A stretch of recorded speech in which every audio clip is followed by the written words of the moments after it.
The title of episodes 31 and 32 should have been Karma Part 1 and Karma Part 2 because the way the spirit of Jeremiah is resting heavy on these islanders, especially Taylor and Clark and Ace, is to be studied. Hey y'all, welcome back to the channel. If you have been rocking with us for a long time, it's your captain for all things creative, coming at you with the Love Island Season 7, Episode 31 and 32 review.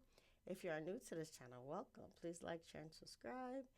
And for everybody who's already been following and subscribing, thank you so much. We got a couple new subscribers because of Love Island. Please subscribe if you haven't already so that we can get to 1K. But for now, let us get into Love Island episodes 31 and 32. Now, episode 31 was all about the baby challenge. And I'm so sorry, but Ace and Shelly have been getting a horrible edit. And I do think that the producers know that Ace has been received like a villain and kind of like the mastermind behind getting rid of Jeremiah and all those things. And even though Huda is trying to, get a redemption arc, even though she's sabotaging it with her own hands, they're not giving Ace much of a redemption arc. And I feel like there's certain things that he's actually rightfully won that the producers just won't give to him. Like that baby challenge, I thought he was one of the most attentive fathers. Maybe they did lose points for the arguing in front of the babies, but I know Taylor was attentive too, but I don't think that Ace and Shelly should have failed because Iris and Pepe literally had their baby next to a stove, lying down on the counter of the stove. And Amaya and Brian obviously failed because they left their baby in the sun, and Amaya was more concerned about how she looked with the baby than the actual baby. But I do feel like Ace and Shelly are getting the short end of the stick, mostly because of Ace, partly because of Shelly, because she was, I think, taking a little too long to, reciprocate things with Ace. And I think she did genuinely like Chris. So Shelly is trying to do more for Ace. She planned like a little s'mores date, which was really cute. And even in episode 32, Ace really liked it. But I definitely think they're keeping Ace with a villain edit and they're humbling him constantly, showing how even though he's trying so hard, his karma is just a little too bad for them to make him win anything.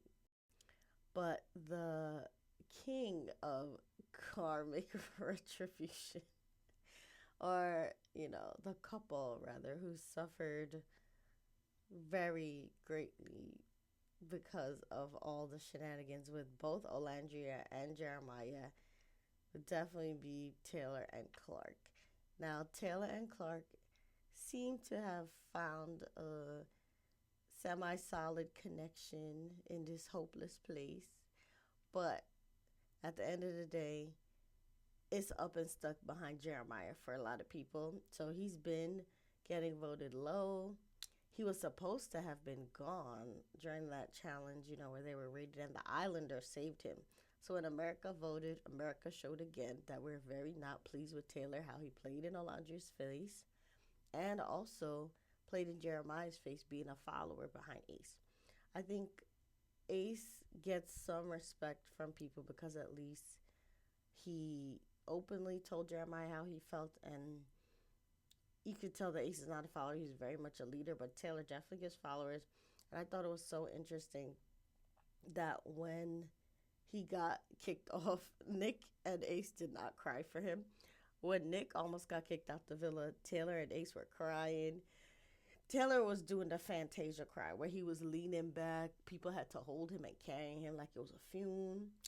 But when it came to Taylor being dumped from the island, the boys were dry-eyed. I don't think they were surprised. Yes, they were saying, oh, we're going to miss you. But I think they knew. They're like, yeah, we can't save you now, bro. We tried to tell you to act right. Even when it was Casa, they were both advising him to go talk to Alondra, go be honest, but he was still playing in Alondra's face, telling her that he's gonna explore both Clark and her. Then when it was voting time, he tried to get her kicked off, and Nick had to rally hard and save Alondra. So I think both of them were looking at him like disappointed brothers or parents who, you know, just have to let their son feel because they didn't hear. If you're West Indian, it says he who can't hear must feel. And Taylor and Clark both had to feel the wrath of what Taylor had done. If anything, I think more people feel sorry for Clark, but sometimes the faces that Clark makes and like all the frowning and stuff that she does makes even me question if she likes Taylor for real or not.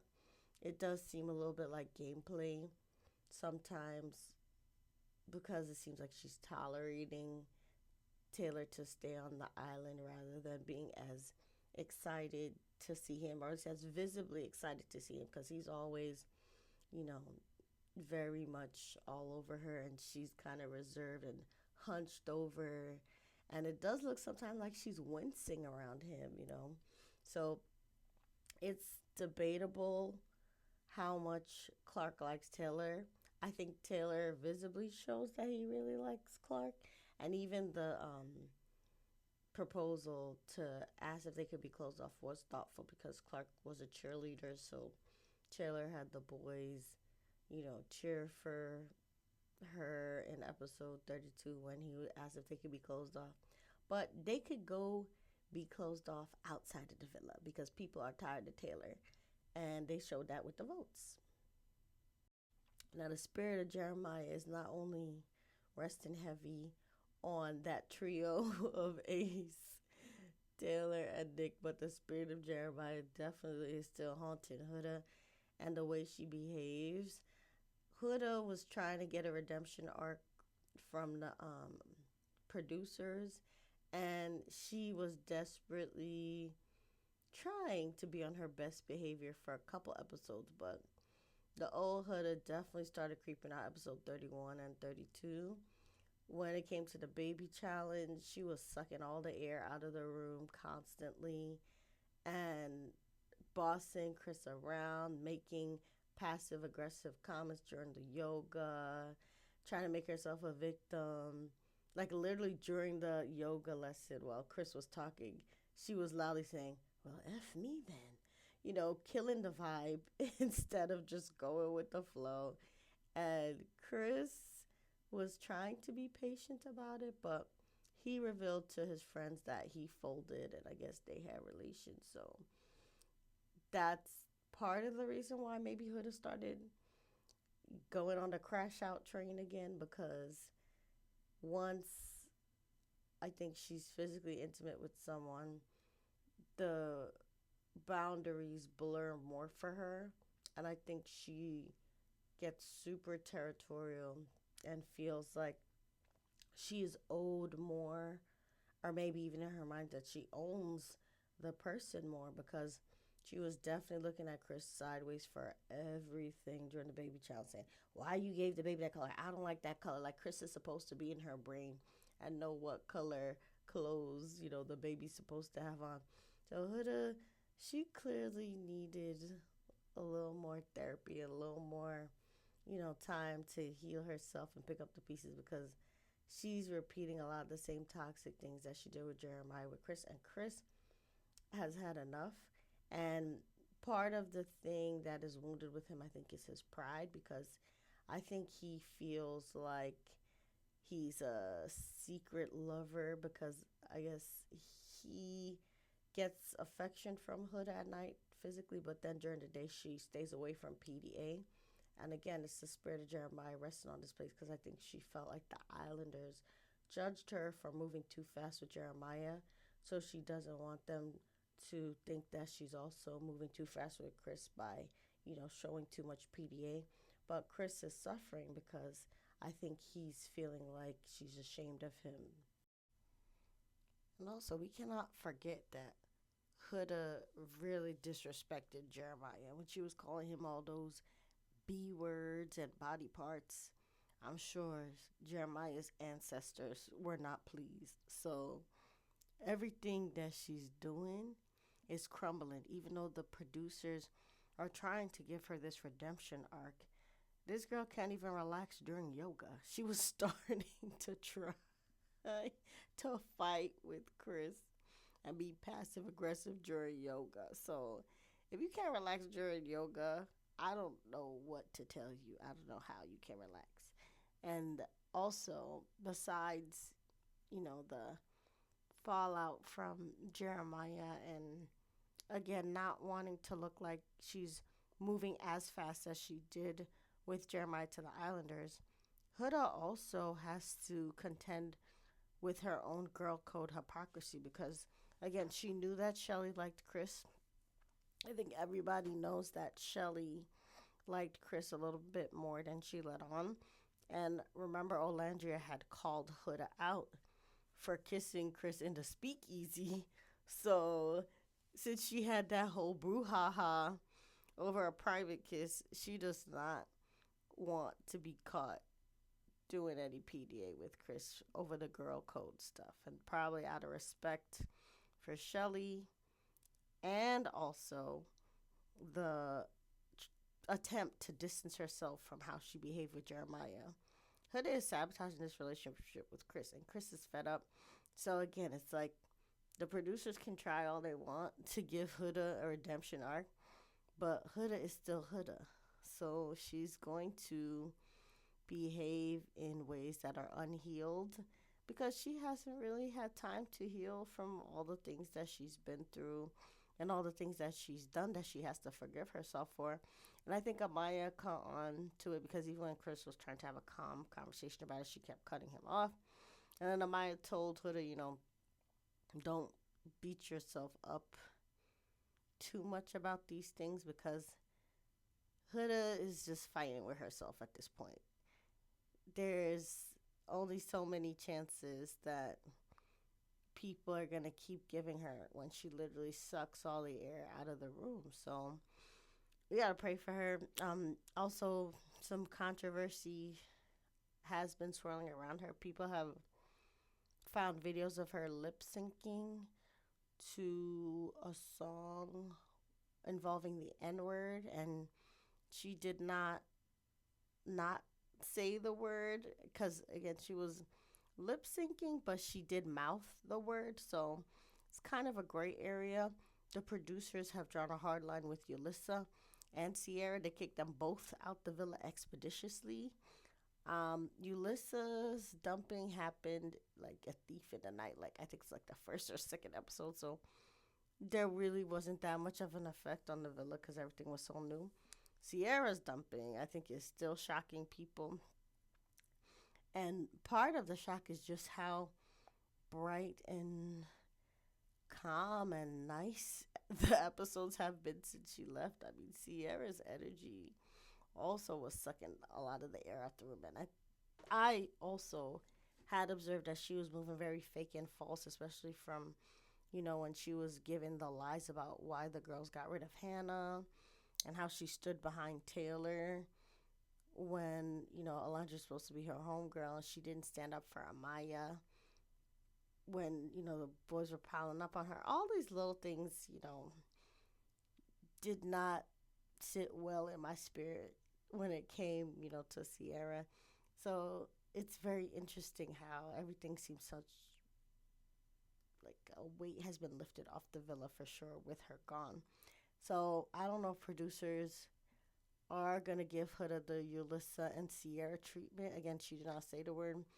She was singing lyrics, but she didn't even sing. Again, it was a lip sync. So again, it's a gray area. But with Chris and her having problems and with the N-word lip singing controversy, Huda and Chris might be the next ones to go. So let's talk endgame. We already know that Taylor and Clark were dumped, so bye-bye to them. They're not in the running at all anymore. I think Chris and Huda are the next to go. in my mind, in theory. But Huda has a lot of fans, so she might squeak it to the finale. But I don't think producers will allow her to win again, given the N word controversy and given the fact that she's sabotaging all these relationships with her own hands. So the adults with good sense of the Holy Ghost that are voting about who has the most healthy and best relationships are not going to vote for Kristen Huda based on just off of how Huda has acted all season. I think Iris and Pepe are the sleeper threat. They are the couple to watch because Iris's tears over TJ and the way Hannah can't get over Pepe. Like, these two are widows in the villa. Technically, their old connections are still alive, but they acted like widows for a while, you know. And now that they found each other, comforted each other, and they don't really get into a lot of the drama. Pepe has a type. Iris fits that type, if you know what I mean. So it does seem like their connection is very strong, and they might secretly get a lot of votes. If we don't get it together, Iris and Pepe might win this whole thing because I think a lot of people are split in between Nicolandria and Amaya, Papaya, and Brian. I think Amaya Papaya apparently she's very popular. I like Amaya. She's popular by herself, but in terms of a couple, I don't think she and Brian have proven that they'll stand the test of the time. Because I know Brian stood up for her, you know, when all the other boys were ganging up on her during the stand on business challenge. But at the end of the day, Brian and his motives are still in question because at Casa he chose Andreina and then he was going to really go after Jaden. Jaden was the one he liked. And when it was the dumping time, he even stood behind Jaden. He was really, really bent on pursuing her. And even Andreina was surprised that Brian stood behind Jaden because he was still in a couple with Andreina when he voted for Jaden. So Brian did not move loyal in terms of Andreina. He didn't even break up with her first before, you know, he helped her get dumped off the island. So I feel like a lot of people side eye Brian, even though we love Amaya Papaya. If we could vote just for a single Islander, Amaya Papaya would win the 100K hands down. But because she's with Brian, his motives are questionable and he's done questionable things to Andreina, especially. I'm not sure. And they're taking away votes from Nicolandria too because I think the same people that love Amaya also love Nicolandria. But again, since it's a show about love and couples and who shows the healthiest kind of love, I definitely think that Nicolandria has the edge. Simply because one, Amaya's still moving too fast. As much as we love Amaya, she does kind of throw herself at these people that, you know, a lot of times don't even like her. For example, Austin and Ace didn't even let her throw herself at him. He tried to set up boundaries. And again, y'all could never make me hate Ace because at least he tried to tell the truth to her. He did it very quickly, which was wrong. He could have gave her a little chance because the same night he picked her, he called her out. But at the end of the day, he at least tried to tell her to have a little bit boundaries and respect about herself. And Amaya can work on the not throwing herself at men thing and not talking over people and, you know, regulating her emotions a little better. So, again, if we're talking about healthy ways to portray love, as much as I love Amaya and I think the way she encourages herself is great and I really would vote for her by herself, the couple that I still think are the top for me would be Nick and Nicolandria. Nick is always a gentleman to her. He is so animated and happy when he's around her. Nicolandria got to work on how she shows love. I think she's very reserved. And Huda even asked her in episode 31, do you like Nick? And she said, yeah. And so I think it got in her head and she asked Shelly, does it look natural? So she just got to show her love a little more and encourage Nick a little bit more. And Ace and Shelly not winning behind Jeremiah. So Nicolandria Nation, rise up. Bye.